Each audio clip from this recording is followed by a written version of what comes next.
All right. We're good to go. Hey, what is up, everybody? Welcome to another episode of the Sweat the Bet podcast brought to you by OddsJam.com. OddsJam.com, if you're not aware, this is the analytics software that you need to be using if you consider yourself to be a serious sports bettor or if you're just trying to build up your bankroll in a smart way to get the edge on the house, find some positive EV opportunities. OddsJam.com. Go check it out. Sign up for the free email list. Get a few free bets to kind of give it a whirl and give it a free trial. All right. So I am your host, Andrew Kim, aka the Parlay Doc, and I'm here with my co-host, Matt Modi. What is up, Matt? What is up? I'm pumped. I'm pumped for the playoffs. I love the NBA playoffs. But I gotta say, I laugh every time when you're like, "Yep, man, me, Parlay Doc." I don't know why that name just makes me laugh. I just got to stick. I guess that's where I have my following on Twitter, so I got to stick with it for the time being. So no, I love it. I think it's great. I don't know why. It just makes me chuckle every time. So, all right. So for today's episode, for our opening tip-off, we kind of give out the outline of our show. As Matt said, we are going to focus today on the NBA playoffs. So we're going to talk about the playoff series that are already established. We know which of the teams that are playing minus the play-in scenario. So we're going to go over each series for the teams that are already established and seeded. And we're going to go over the keys to victory and kind of highlight, the keys to victory for each team and what is the pathway where they could end up winning, some X factors of what could be the wild card that might swing the series in their favor, and just kind of give our predictions about each of the series. After that, we're going to go over some of our bets and favorite bets for some of the upcoming play-in games or even just some series bets that we might have. So for you D-Gens that just want to hear about the picks, you got to stick around and we'll talk about that at the end. So that's what we're covering today. We're going to focus in on the NBA playoffs, and I love it because I love the NBA. This is my favorite time of the year, even more than the finals, because I just love all the different series, all the narratives, all the stories that are happening right now. I'm with you. I love it. I think March Madness is still probably number one for me, but NBA playoffs is the beginning of the NBA playoffs is number two because there's 8 series going on, 4 in each conference. Exactly. There's like 4 games Saturday. There's 4 games Sunday. The teams actually start trying. They're like, we get like 1 or 2 or 3 good, really good important regular season games a year, like nationally televised. Now when the playoffs start, every game matters. I'm pumped for it. Sounds good. So let's kick it off with our brief sweat, no sweat segment before we dive into the playoffs. So I will kick it off today, Matt. So here's my sweat, no sweat hot take comment for you. So Ben Simmons. Oh, boy. One of your... Oh, gosh. I knew the name would just get a rise out of you. So... and of course, I did this purposely just for you. So of course. Ben Simmons will be a major factor this NBA playoffs. At some point in these playoff series, he will be a major factor. Sweat or no sweat? I need clarification. Major factor for the team he plays for or major factor for the other team? For the team he plays for. He will be for a major positive impact for the team he plays. That's a very fair clarification. So yeah. Positive impact for the team he plays for. I've never clicked sweat. I almost broke my mouse how hard I clicked sweat. I wish this sweat button could jump out of the screen and slap you in the face. No, that's a major sweat. Ben Simmons hasn't been a meaningful playoff contributor in his entire career. His first year, the rookie year, he got punked by the Boston Celtics. They were significantly better with him off the floor. Next year against the Toronto Raptors, people talk about how good he did guarding Kawhi Leonard. Kawhi averaged like 40 points in that series. So he wasn't that good. And he was just ignored offensively. And then I don't even need to go into what happened last year. So like I said, I almost broke my mouse how hard I clicked the button. Sweat. Absolute sweat. But I will say his defense will come in handy, but you can't have a net negative on offense like that. So, sure. Sweat. Sure. No. I mean, obviously, I did this to get a rise out of you, but I can really only envision, like you said, situations where he might come in for a specific series, or there's someone they just really want him to be placed on, knowing that they're going to sacrifice some offense. So I agree. I really think it's just going to be minor roles, if even, depending even on his health. So I'm even questioning all these different rumors and reports that we're hearing. If he's even going to actually set foot on the court, we'll see. But I think it's going to be in a very situational spot kind of scenario more than anything. So yeah, I think it's BS. I think they're just trying to deflect questions for the time being. I don't think he's going to play. I mean, like I have doubts on that too. I mean, I don't even know if he's going to see the court at all. Yeah, I mean, like he hasn't played all year. You're just going to throw him into like a hard fought. I mean, that series is going to be 2-2. I would almost guarantee after 4 games, you're just going to throw in Simmons into like that environment against like the team that like started all his like playoff flaws. I don't see that happening. Yeah. All right. So for mine, it's a 2-part sweat or no sweat. But I think, and this might just be me just deflecting because of how much I dislike Doc Rivers. But I think if you switch Doc Rivers and Nick Nurse, everything else is the same. You just switch them. I think the Sixers are finals favorites to go to the finals, not necessarily to win the finals, but to come out of the East. And I think the Raptors are a play-in team. Sweat or no sweat? I'll answer very confidently. I'm going to say I'll actually say no sweat. I really will. And obviously it would get dicey as the Sixers get deeper into the playoffs. Of course, I'm stating, that's just the truth. It's their depth is the biggest concern. But you've seen what Nick Nurse has done. Basically, he has been playing his playoff rotation for the last 3 months straight, literally. Yeah. So, to his credit, you can see it 2 ways. You can say he's taking the Thibodeau approach of just grinding down his starters and they're going to have nothing left. Fine. Fair.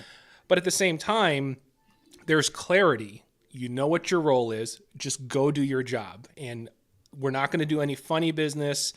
We're not going to mess around with weird rotations and combinations like Frank Vogel style or with like Ty Lue. Just go do your job. You're going to get your 30-something minutes a night, almost 40 minutes. Now in the playoffs, you're going to get 40 minutes a night. Just go do your thing. Yeah. And sometimes, I'm just screaming at the television. I'm a Chicago fan, but I'm screaming for the Philly fans. Like, what the hell are you doing with your rotations? Like, what are you doing, Doc Rivers? And if you put Nick Nurse in there, he's just going to ride out Joel and say, look, tell me when you're tired, Joel, and I'll take you out. But if you're feeling it, go play whatever, 38 minutes. Tell me when you need a breather. Maxey, go do your thing. Just shoot. I just score I could see him just riding 6-7 guys and just riding it out. And when those guys, those starters, the sixth man, they're on the court, the plus minus is so different than when the bench unit comes in. It's like astronomical that I could see Nurse just milking it. So I'd actually say no sweat. It get dicey as you go deep, but I'd say they have they have a better shot with Nurse, in my opinion. Oh yeah. I don't think that's even a question. The question is just how much more. That's a 2-part, and I think Doc Rivers is just a really, really bad head coach. I just think that he's just a veteran head coach that people just like because he won 1 championship with the Celtics when they had 4 borderline Hall of Famers on that team. And I also think Nurse is an incredible head coach. I don't think he gets enough credit for that Toronto championship run that they went on. I think that all goes to Kawhi. But sure. I remember just watching that Game 7 Sixers game because it was just on NBA TV one day, and that their defense was just so crisp. Everything they just rotated so well. They never left the shooter open. They would double Embiid, and then they would just rotate to all the defenders or all the shooters, and they'd kick it out. That's just an incredibly coached team. I like how he experiments. He gets the best out of his players. I like how he doesn't just this is just how I play, and I'm going to fit the players to do it, whether they actually can do it or not. He sees. The player development in Toronto, I think, is probably the best in the league. Them and the Miami Heat, honestly, are the best player development. And Doc Rivers has just typical veteran coach of just refusing to play the young guys no matter what, even to the detriment of the team. He's trotting out the corpse of, I guess we're getting right into the series, but sure. He's trotting out the corpse of DeAndre Jordan. He's trotting out the corpse of Paul Millsap every single game as the backup center, watching them get roasted. And then he just does it repeatedly. And they have 3 other players on the roster. He just refuses to even give a chance to be the backup center. Maybe they won't work, but the whole point of the regular season is to experiment and to find out whether those players can play or not. And going into the playoffs, it's just malpractice with what Doc Rivers has done to the roster. So, that's my whole Doc spiel. I wrote playoff series previews for all the series for OddsJam, and I was just seething through my computer writing the Sixers one. So on that note, let's go jump straight into our meat and potatoes so we can make sure we get through every series now. So we are basically going to break down each of the series that are established right now, minus the ones, with the play-ins that are still going on. So first, we'll kick it off. We'll just segue right into the Philadelphia 76ers versus the Toronto Raptors. So what we're going to do is we're going to have each of us take lead, talk about the keys to victory and what the X factors might be. So why don't you kick it off since you already started, Matt? So what are the keys to victory and the X factors for the 76ers in your opinion? Yeah, so I've already touched on the head coaching mismatch, so I don't need to detail that anymore. Sure. I think if you specifically look at the rosters, it's kind of interesting because like I don't know if you agree with this, but I would say the Sixers probably have the two best players in the series in Embiid and Harden. I know you could probably argue Siakam over Harden. I still think Harden's better. I don't think Siakam's quite there yet, but maybe that's arguable. But either way, they have, regardless, the best player in the series. And I would say Toronto's probably deeper. Like their 1-8 is probably better than the Sixers 1-8 because Embiid and Harden are awesome. Maxi's a second-year player. I feel like how long and athletic the Raptors are, I could see Maxi struggling this series. And then outside of that, like you don't know what you're getting out of Tobias. Matisse can't even play in the games in Toronto. Matisse Thybulle, their best wing defender. Danny Green looks like he's aged like 7 years between last year and this year, and he just like went through hamstring injuries and hip injuries, and he just hasn't seemed healthy. And other than that, it's a bunch of question marks on the Sixers where, like you said, the Raptors play an incredibly tight rotation, but at least they know what their rotation is and they know what they're going to get. Scotty Barnes has been a great rookie for them. He's been great. I love OG Anunoby. I love Fred VanVleet. Like even the big center whose name is escaping me, the massive, really long guy. I can't remember his name. Boucher. Yeah, Chris Boucher. Like he's good. He always torches the Sixers, and just in general, the Raptors play Embiid the best because of like their aggressive style of defense. Like Embiid has really worked on his passing, but he's still, I wouldn't even say a plus passer at this point. So as far as like the Sixers end of it, I mean, the X factor to me is going to be James Harden because I know that's kind of chalk, but like he looked like he had lost a step to end the season. Like his first like 3 games or 5 games, he was awesome. And then he just looked fat and slow, like he had too many chicken wings. So like you wonder, is he just like coasting for the playoffs or has he just aged? So the biggest thing for me is like, what Harden are we going to get? Because if they get like just okay or good Harden, like that's not going to cut it. They're going to need someone. They're going to need him to play like close to his MVP level because Embiid's not going to be able to do it by himself. So I would say, I mean, the biggest thing for me aside from coaching is just like the roster kind of imbalance between the Sixers and the Raptors. Sure. So look, so the way that I see it, and I'm just going to jump into the Raptors then because it kind of piggybacks onto the commentary you've had on some of the Sixers issues and the keys. So for the Raptors, their keys to victory, in my opinion, is you got to somehow just keep the 76ers in general, but in particular Embiid and Harden off the free throw line as much as you can. Obviously, you're not going to keep them off the line totally, but just don't give them the cheap points, okay?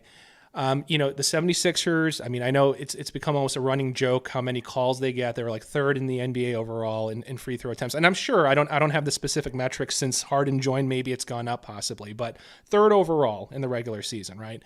You just have to live with the fact that Joel is going to score. He's going to get you mid-20s, upper 20s, just by sheer volume and force free throws. He's going to get you his. So make him work for it. If he's going to, move around, pivot, do all these double pumps, hook shots, just make him work for it. Don't give him the cheap free throws. Double, triple him. Easier said than done, but make the other guys beat you. Okay, Harden has shot below the league average from 3 since the trade. Okay, so he's not shooting very well going into these playoffs. So let him prove it. You know that Joel, if he's within the paint, he's going to score. So let Harden prove that he's got his touchback. So let him shoot. Make others beat you, basically. Interestingly, when I looked at this, so I'm emphasizing this concept of don't give up the cheap points. So the 76ers, I was surprised by this, but in terms of like offensive putbacks, those cheap putbacks, they're 26th, okay? Their offensive rebounding rate, only 22.7% in terms of like the rate of offensive rebounds per shot. So they were 30th in offensive rebounds. I was pretty surprised by all these offensive rebounding stats. So they're near the bottom in transition points. So they're not a good transition team. They're not actually that effective on the offensive glass. So don't buck the trend. Don't give them the cheap putbacks. Don't give them the cheap free throws. Don't give them the cheap transition points. Force them to play in the half court. Maybe you got a shot. And, to go back to your comment of what you were saying with Harden, this was interesting. This is from Brian Windhorst. I don't know how they measure this. They said there's a blow by percentage in terms of people blowing by the guy during the pick and roll. And they said Harden's blow by percentage has gone from the 89th percentile, being pretty damn good, down to the 58th percentile in the league, saying that he doesn't have the same speed or burst, in particular to get by lengthy defenders, and the Raptors have length.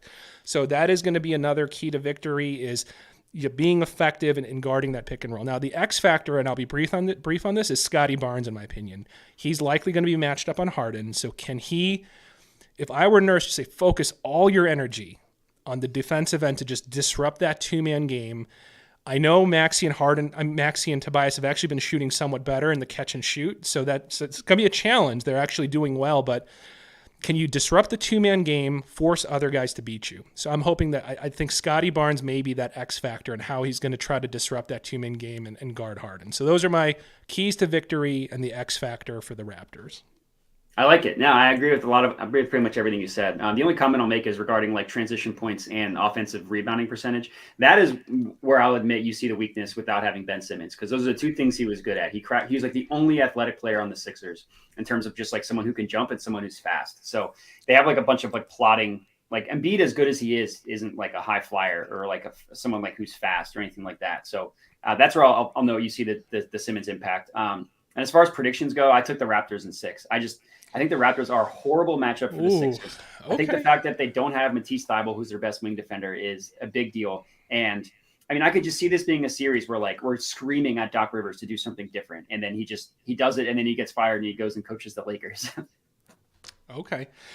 I'm going to take the Sixers to just barely eke it out. So I'm actually going to roll with your Sixers. So I'm going to say they have just enough in their starting lineup that I think at the end of the day, the star power, Embiid, I think it'll be barely enough. And at some point, the Raptors will falter to kind of keep up, going toe to toe with them. It's just, I think the sheer size of Embiid, it's hard to match up with him. And I think size, strength, it's going to be tough to match up with him. And I worry about foul trouble for whoever, Siakam or whatever body you put on him. And then suddenly you disrupt that core rotation. So I think that's going to be the key. If the whistles go their way, if Joel stays aggressive, I think that foul trouble is going to disrupt some of that short rotation for the Raptors, and it'll be just enough to give them the edge. So that's my prediction. Yeah, and I will say, I totally lost my train of thought. Whatever you said a point that I was going to comment on, and then I totally lost my train of thought. So just forget that. Just forget that ever happened.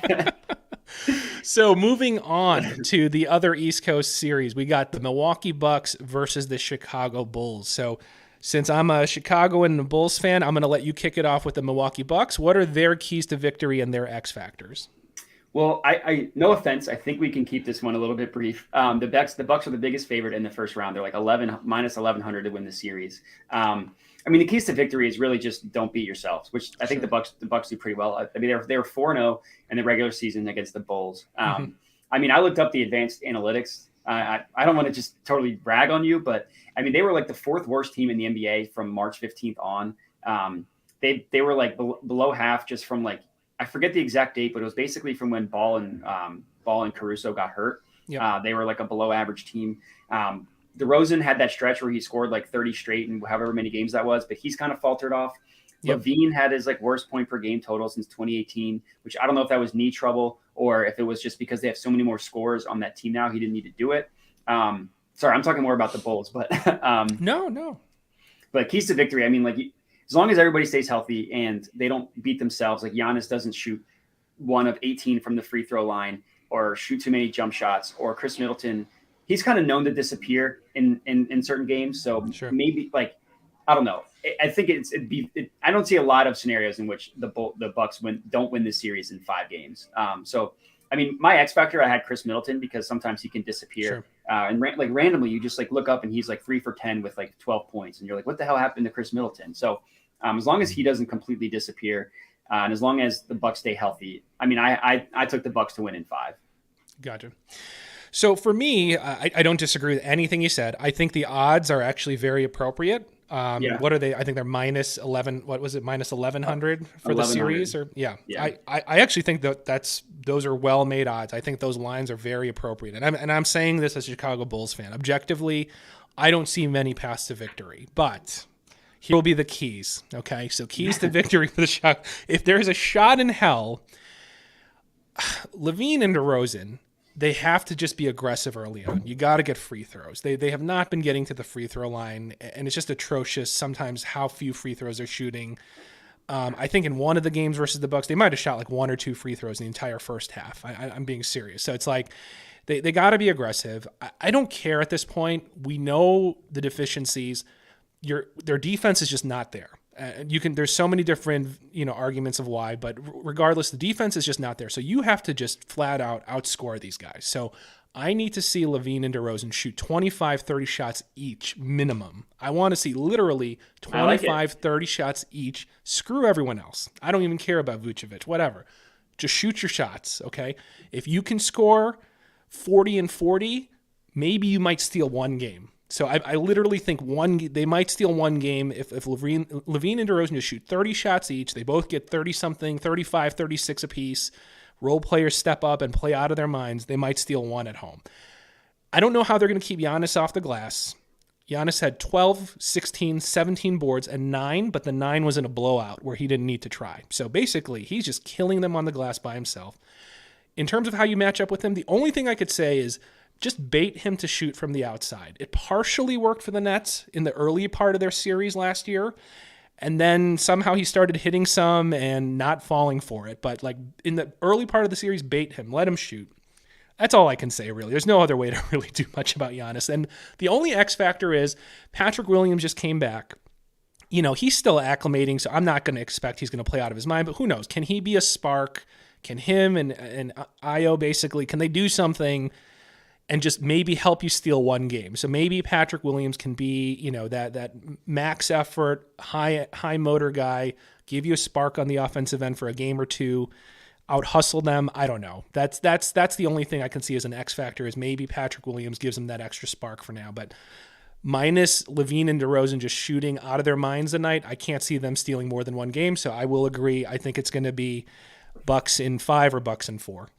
Yeah, what I ended up doing for this one for my article was I actually put money on both Bucks on both of those, what you said, Bucks in 5, Bucks in 4. So because I think regardless, it's going to be a 4 or 5 game series. It is, yep. So so that way, if either one of them hits, then I'll profit.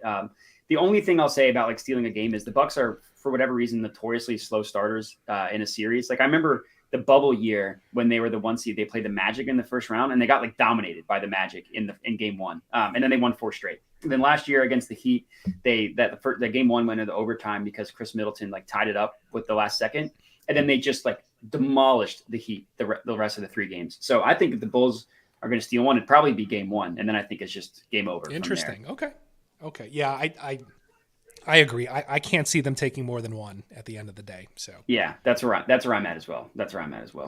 All right.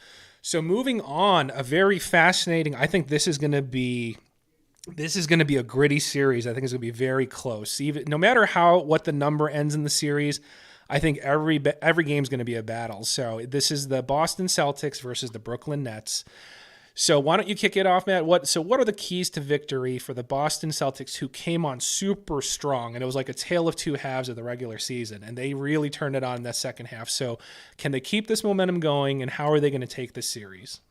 Yeah, so the keys to victory for the Celtics, which sounds surprising against a Nets team that you don't really assume defensive prowess, but can they score? That's really what it's going to come down to for the Celtics, because the biggest issue, like when they had that slow start at the beginning of the year, a lot of their problems were in crunch time. And then they spent like 3 months blowing everybody out, so they never really played in this serious crunch time game.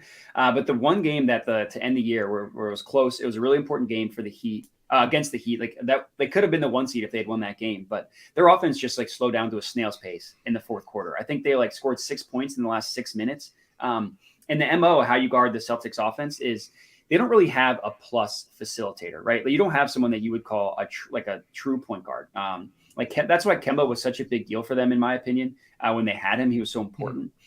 Jason Tatum, as good as he is not a facilitator. Marcus Smart is not someone you're like, all right, go like give him the ball, go get a bucket, or get us like find someone else a good shot. That's not what the player he is. Same thing with Jaylen Brown. So I think the Nets, as bad as their defense is in the regular season, they've always stepped it up in the important games and the games that matter. And their defense was surprisingly like legitimately good in the playoffs last year. KD's a plus defender. Bruce Brown's a plus defender. Nick Claxton's a plus defender. So I'm not worried about the Nets defense in this one. I think the keys to the Celtics would be like, can you score enough? Is that going to be good enough? Because I mean, defensively, they're phenomenal. Even losing Robert Williams, which I think does hurt a lot and does hurt their defensive versatility. They're still, I mean, they have like 4 or 5 plus defenders on that roster. So the X factor for me is going to be Jaylen Brown, because I think Tatum will probably get his. I mean, he put up like 50 against the Nets the last time they played. I think he's going to get his. He's going to be hit or miss, but I'm not worried about him. It's just like, can someone else score enough for the Celtics? And to me, I think that falls on Jaylen Brown. So those are my picks as far as for the Celtics. Interesting. So that's a pretty good segue. So for me, I'm going to break down the keys to victory for the Brooklyn Nets.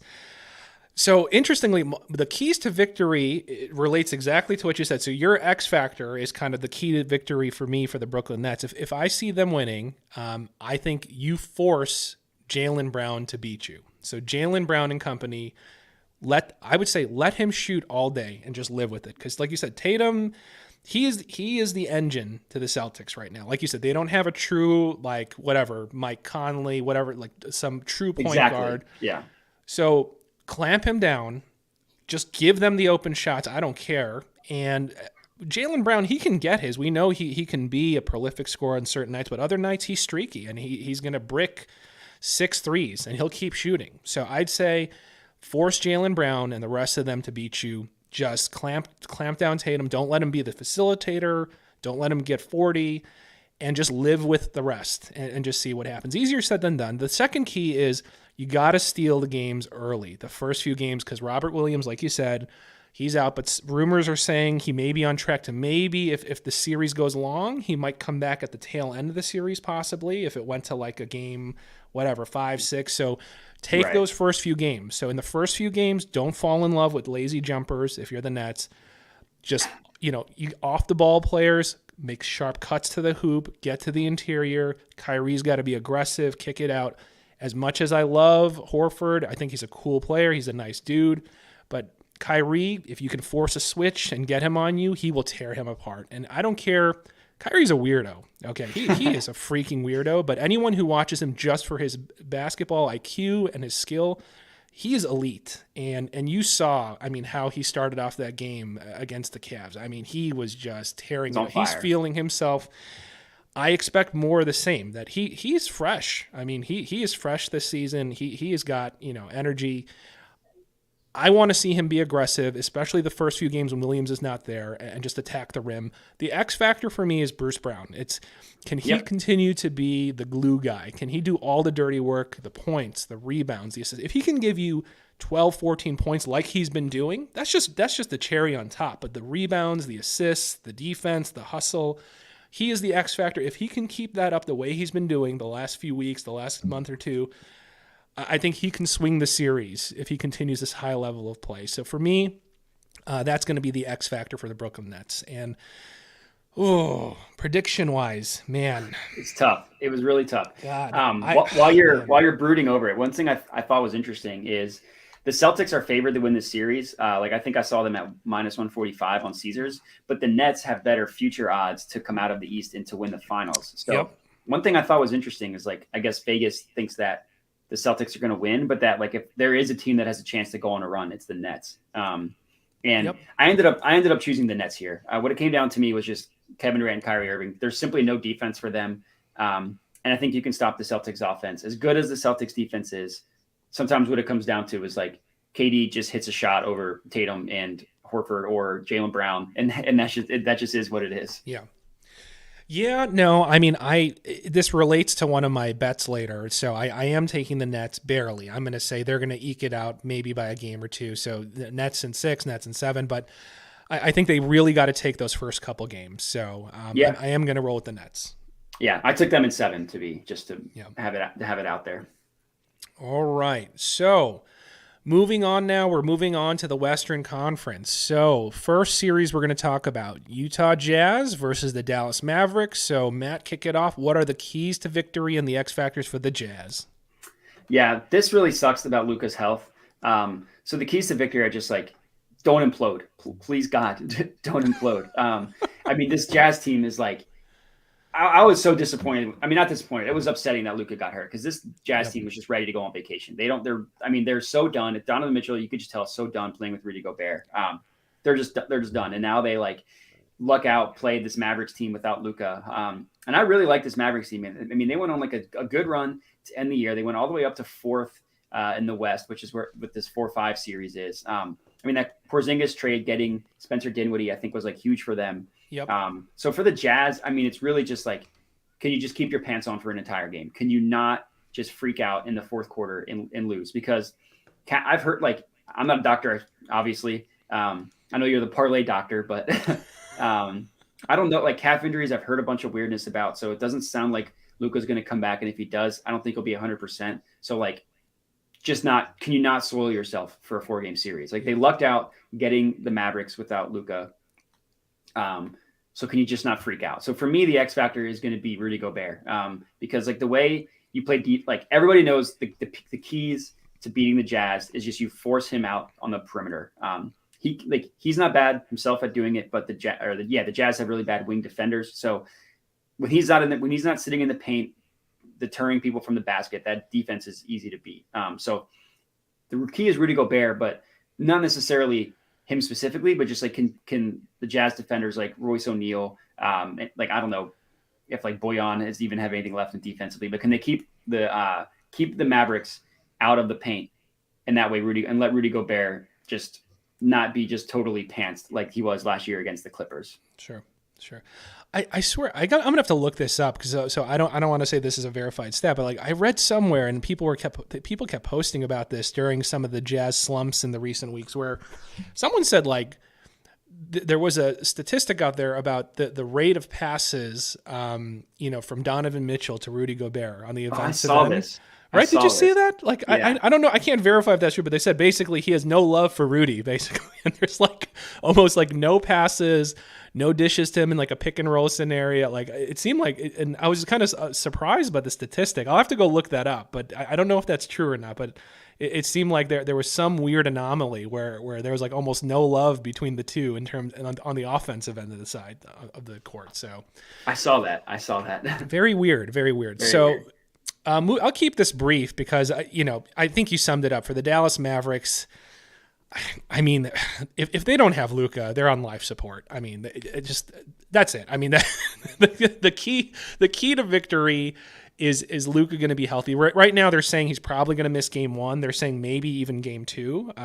Who knows how true that is? Obviously, knowing the player he is, he's probably going to rush back as soon as possible. But minimum, it sounds like 1 game, possibly 2 games. And that's just, I don't know, to go into like a 2-game hole, that's like a death spiral. That's pretty tough to come back from. So his health, obviously, can you keep up the high proficiency defense of guarding the perimeter? The Mavericks are first in terms of allowing 3-pointers, 3-point attempts, 4th in 3-point percentage versus opponents. So they're actually pretty good. And we've seen the Jazz get into these weird lazy funks where they'll just jack threes and they sometimes can go like, 5 for like 18 and they don't care. And they're just going to keep shooting. We saw that last year in the post. They're just bombs away. They could care less. And they're like, we're going to shoot ourselves out of this funk. So can you keep up the perimeter defense? Is Luka going to be healthy? And then the X factor is Dinwiddie. I mean, he's going to have to step up, especially in the first couple games. In 23 games there, he's averaging 15.8 points, 3.1 rebounds, 3.9 assists, 49.8% shooting from the floor, 40.4% on threes. So not bad. Not bad. So can he step that up a little bit, step it up a bit, in the absence of Luka, and even when Luka's back, can you continue that? So those are my X factors and keys, but really if Luka's not there, I mean, this is going to be a tough series. So yeah, I think the only hope the Mavericks have, because he's actually already been ruled out for game 1. That's already happened. So Jazz are taking game 1. I'll give a shout out to Peter Dibbs, who asked a question in the chat, who's taking game 1. The Jazz are taking game 1. I think pretty much. If you're the Mavericks, I think what you have to do is hope that you can steal one at home without Luka, and then hope that he can come back after that. So if you go 1-1 and he comes back, maybe you have a chance. But other than that, I mean, I took the Jazz in 6 just because I wasn't comfortable with Luka's calf. Yeah, no, I mean, right now, today, if you have to ask me, I would have to go with Jazz just because of the Luka thing. I mean, it was going to be tough sledding anyway, but I would have actually given the edge if he was fully healthy to the Mavericks, honestly. Oh yeah. But now it's hard with his health situation. So I agree with you on that. Yeah. All right. So moving on.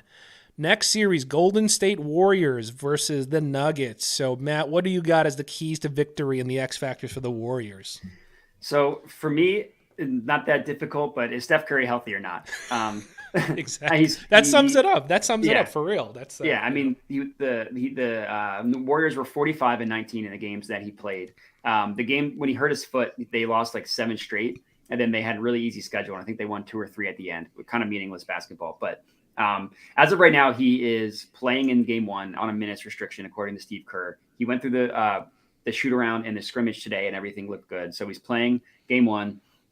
So really, is he healthy or not? Because I think the Nuggets, I know I've said this before, but I think if they have last year, if they have a healthy Jamal Murray, I think that they win the championship. That's my hot take. So I love this Nuggets team, but we've seen what their ceiling is with Jokic and then a bunch of players that are average to below average, right? They got swept out by the Suns last year in the playoffs. So I don't necessarily think they're going to get swept, the Nuggets are, but I do think this Warriors team is significantly better. It just depends, is Steph Curry, is he healthy now? And if he is, can he stay healthy? And how much rust is he going to have? So keys to victory, Steph Curry. X factor, Steph Curry.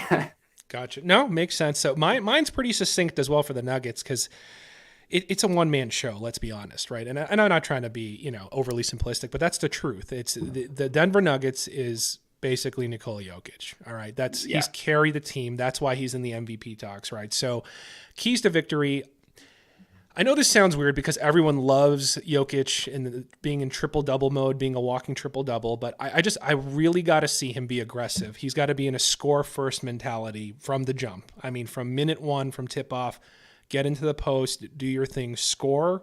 Yes, you're going to get doubled, you're going to get tripled, then dish out. But he's got to have a score first mentality. Think in his mind, you got to drop 30 a game, not this cute 22, 14 boards, 8 assists. Like, no, you got to score 30 if you want a chance now. So I want to see him in a score first mentality. X factor. It's tough, man. I mean, there aren't many reliable guys. It's got to be either Gordon has got to step up, and we've seen flashes where he can step up his game, and you see flashes of his old self, or Monte Morris to just score. You got to shoot, man. Sometimes, he's been in dish mode, getting 7 dimes, 4 points, 6 points. That's not going to cut it. So they got to score. Either Gordon, Monte Morris, they got to hit their shots. But really, this just kind of like on your end with Steph, this is going to ride or die with Jokic scoring. Yeah, I mean, it's unfortunate. Like I love this Nuggets team. If they're fully healthy, but without them, there's not enough good players. That's really what it comes down to. So I took the Warriors in 6 to win. Yeah, I have Warriors in 6 because I could see Jokic just playing a monster game, dropping a couple of 38 point, 16, 18 board, 8 assist games, and he's going to take one. Maybe an X factor player that I named steps up in one of the other games, but they're not going to be able to sustain it, in my opinion. Totally agree. Yeah, I mean, he'll put up some monster numbers, like whatever his player prop for the series are, take the over. But there's just not enough there. All right, wrapping it up. Last series, we got the Timberwolves, who had that enormous celebratory victory. That was so funny. So funny. We should have had a clip of that ready to go. Timberwolves versus the Grizzlies. So what are the Timberwolves' keys to victory and the X factors, Matt? Well, first of all, I wanted to get your take. Do you think they should act like they've been there before, or do you think that it's sports, they should have fun? What's your take on that? Man, it's sports, man. It's like Thank enjoy it. you. People are paying for a spectacle. If I was there in the arena, I would be ripping off my shirt and throwing it down there to whoever. This is amazing. Have fun, man. Sports are supposed to be fun. Celebrate in the end zone when you get a touchdown. Have team celebrations. All this stuff. Just let's have fun, man. Let's have fun. Thank you. People forget that it's for entertainment. That's what are we doing? We're not in business suits. 9-to-5 job. Have fun. Yeah, I totally agree. I'm glad. Now we can continue the podcast now. Um, so for the Timberwolves, the keys to victory is really it's kind of interesting because when you compare the two teams, the Grizzlies are young in age, right? They're like John Morant's third year, Desmond Bane's second year, Jaren Jackson Jr. is fourth or fifth, something like that. Whereas the Timberwolves are young in like experience. Like the Grizzlies went through the playoff run last year where they got beat by the Jazz in 5. Nobody on the Timberwolves has really been in an important playoff series. Like Patrick Beverley, I guess if you want to say, but like he is important, but he's not one where you're like, oh, if Patrick Beverley's on, then they'll win. Like Karl Anthony Towns made it 1 year, the Jimmy Butler year. D'Angelo Russell made it 1 year when he was on the Nets. But other than that, like nobody on that team has really done anything in the playoffs specifically. So keys of victory, like you wonder if they just blew their load against the Clippers. Like did they just put all their effort into like, we're going to try as hard as possible to win this against the Clippers. And then they won. And then they're like, all right, like, we have to play more after this. Like, yeah. I don't necessarily think that's the case. Cause like Pat Beverley is certainly not going to be someone who's like, not going to give full effort. I absolutely love Anthony Edwards. That guy, he's going to be a stud for a long time. Karl Anthony Towns is the one you kind of worry about where he kind of is prone to just disappear. Like, I mean, that game against the Clippers, they would have lost if he didn't foul out. He was dreadful against the Clippers. So I'm not worried about Anthony. I'm not really worried about Edwards. D'Angelo Russell is like pretty important to that team, but you kind of expect what you're getting from him. So I'm not really worried about him. But so the keys to victory for me is like, are the Timberwolves going to be able to step up to like a playoff atmosphere? Because if you just look at their roster and their like advanced analytics, it's a good team. Like they're ranked ahead of like the Nuggets, the Raptors. They're one spot behind the Sixers in terms of net rating. They're like 12th on defense, which is impressive considering last year they had like the third worst defense in the entire NBA.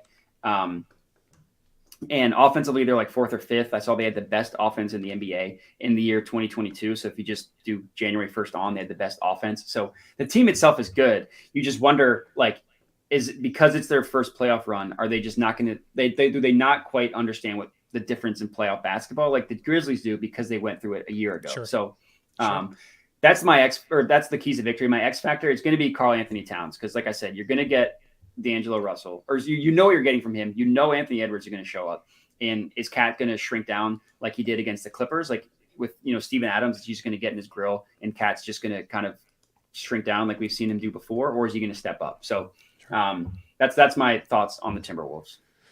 All right. So for the Memphis Grizzlies, everything that you said, applies. And, for my keys to victory, the main thing is I want to see them just attack the rim. Okay. So again, it's like, if it ain't broke, don't mess with it. The Timberwolves, not the most prolific defense. Okay. So there's a lot of, there's a lot of late switching, a lot of hacking going on. They're 30th in free throws allowed. So they're fouling people because they're not quick on defense and their rotations are kind of slow.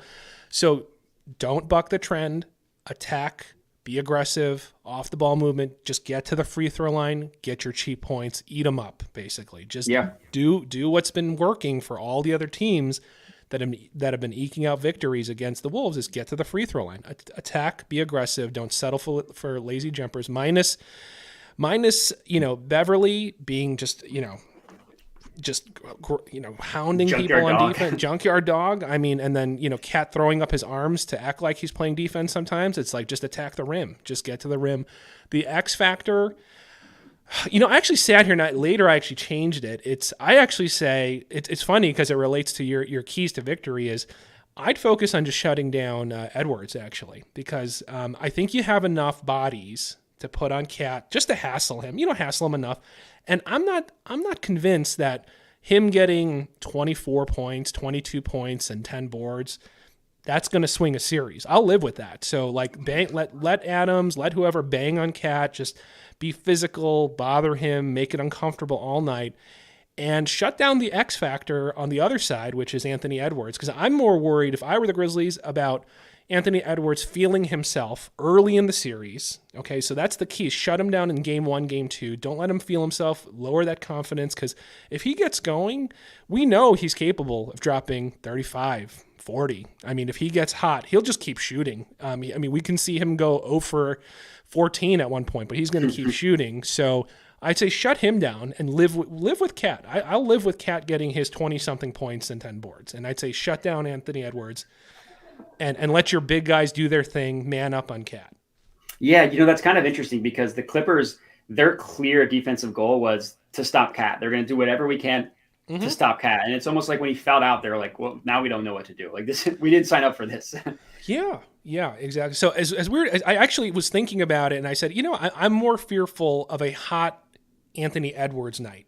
I agree because he's like Cat doesn't just he just doesn't have the personality to go for the jugular like Anthony Edwards does. Like that, I think that's the biggest complaint that Jimmy Butler had with Karl Anthony Towns all those years ago. It's what I think separates Embiid from Cat. Like Embiid just shows no fear and just doesn't care. Like he won't back down. He could go like you said 0 for 14. He'll shoot the 15th one. Where Cat is not like that. He just doesn't seem wired that way. So I think it's good that they have someone like Edwards who is. But on the Grizzlies side, yeah, I mean I agree with a lot of what you said. The Grizzlies team, if you just look at their analytics and you don't look at their young roster or anything, they check all the boxes, like top 10 in offensive and defensive efficiency. They have an MVP candidate in Ja Morant. They're deep. They have the star power. They're well coached. I think that the Grizzlies team, I think the reason why the odds on them in terms of futures are so low is just because they're young and people think that, young teams don't win. But if you just look at the profile themselves, I mean, that it just screams championship contender. Yeah, no, I if the health is there, that's the big thing. And if Ja's truly right, they're going to be dangerous, in my opinion. They're going to be very dangerous. So I have the Grizzlies taking this. There might be a blip, a game or so, but I'd say I'm going to take the Grizz in 5 in this one. So yeah, it's funny. At the end of the Clippers game, I was like, oh, this series is going 7. It's going to be awesome. And then I started researching it, and I was like, actually, I think it might be a 5-game series. So then I just split the difference. I settled Grizzlies in 6. That's what I went with. There you go. Yeah. Yep. Yeah. So so it looks like we're both on the Grizz on this one. So, all right, guys. So obviously there are other, series to be determined once these play-ins are finished, but that is the breakdown of at least right now, the decided series on the Eastern and Western conferences. So let us know what you think. Hope you enjoyed some of those little tidbits. Hopefully we shared something that wasn't obvious or an angle that maybe you guys didn't think about. So moving on, I know this was kind of a longer show because we kind of broke down every single series. So let's move on to some of our best bets upcoming for whether they're series bets for some of these series that we've talked about, some of the game ones, some of these play-in tournaments that are still happening. So let's kick it off with some best bets to kind of wrap up the show. So I'll kick it off. I got one series-related parlay, and then I got 2 player props for the remaining play-in games. Okay? I like it. So I'll kick it off with my first one. So I'm going to parlay the 76ers. The 76ers. Ooh. I know, but I'm going with I'm standing by my decision. I'm going to back it up with money. I think the 76ers will it'll be tough, but I think they're going to take the series. So I'm going to take the 76ers to win the series versus the Raptors, and the Nets plus 1.5 versus the Celtics. Okay. So basically I think that one's fine, and I'm going to bank on the 76ers to pull this off. So 76ers and Nets plus 1.5 in the series, and on FanDuel, it comes out to plus 134. So I'm going to take that as a simple 2-leg series parlay for plus 134 with the Sixers and Nets plus 1.5. I'm just ready for you to hate Doc Rivers with me. We'll be we'll be aligned on that. That's the long game. I'm actually just setting myself up for heartbreak and to be a Philly fan at heart. Yeah, I mean, even if the Sixers win, you will still hate Doc Rivers. That's what happens. All right. So what do you give me one, and then I'll talk about my player props after. What do you got? Sure. So I got one for the Cavs Hawks game tomorrow, and I just took the under in that one. Okay. The under is 4-0 so far in the play-in games. I mentioned this. I did a video about betting on the NBA playoffs. Unders hit at a much higher clip in the playoffs in the regular season. It's not rocket science. Teams try harder. Offenses slow down, and you just don't get the cheap points that you're used to. So it's for whatever reason, I don't like the books don't seem to account for it being the playoffs when they price totals. So I bet the under in 3 of the 4 yesterday, or 3 of the 4 games. I didn't bet it on whatever. One of them I didn't bet it, but those went 3-0. So Cavs, Hawks, I'm taking the under tomorrow. Gotcha. So mine, I got 2 player props. That's my 2 remaining bets that I got, and they involve Cavaliers, the Cavs players. I got Darius Garland. I got Garland at over 25.5 points, okay, at minus 130 on BetMGM. Okay, so I don't know if that's moved already, but basically Garland over 25.5. And then I also am taking Mobley over 15.5 at minus 116 on FanDuel. So my rationale is, look, as much as people make a big deal about how the Nets, their defense sucks, they're actually not the worst on defense, honestly. And like you said, I mean, KD is a plus defender. The length causes problems. And look, this is do or die. Okay. And when it's do or die, you're going to go to your instinctual primary scores. And, I bet Garland over points in the Nets game, and he cruised. So I'm going to stick with these two guys, Garland, Mobley, against a Hawks team that is prolific at scoring, but a defensive sieve. Okay. They can't stop anybody. And I expect that trend to continue. And, I do think, the Hawks are, they're probably going to end up prevailing in my opinion. But so I kind of see the game script going where Garland, Mobley, they're going to get heavy minutes. They're going to see 38, 39, 40 minutes. And I think that's plenty of time to hit these overs. Even though there's a bit of juice on it, I just feel like they're going to ride their starters, and hopefully against a team that sucks on D, we're going to see them hit those overs. I like it. I mean, I bet the Garland one. I got it all the way up at 26.5, so the line's already in your favor there. I like it. I don't have any player props for tomorrow because the Garland was one that I had as well. But for one that I do have, and I hinted towards this, Embiid's point total is at 33.5 against the Raptors in game one. That's just too rich for my blood. Sure. He scored less than, he hasn't gone over his point total last two games against the Raptors. And like I said, nobody plays better defense on Embiid than Toronto. I think his assist number could be high. I'd like to check that one out. But his point total, it's just, I don't see him getting 34 plus. It's too rich for my blood. As much as I love Embiid now, as good as he is, just too rich. Gotcha. Okay, so fading your man, huh? Okay. Yeah, I mean, remember, I was last week or 2 weeks ago, I took his point total under on this podcast against the Raptors, and it hit. Yeah, it did. We actually, that was a good night. I think we got like, what was that? Did we get like 3 or 4 or something? 3 or 4 5 on those player props? Yeah. We actually ended up pretty good that day. So, all right. So that's it. That's all you got for now? Yep, just those two. All right, sounds good. So give us your comments. Let us know if you're fading us, following us, tailing us, or got any other suggestions. We're always open to hear feedback, some other angles. So let's wrap it up. So what do you got cooking getting into this weekend, Matt? Well, it's Easter weekend. I'm going home, taking the pups to my parents' house, going home for the weekend, just spending the weekend with the fam for Easter.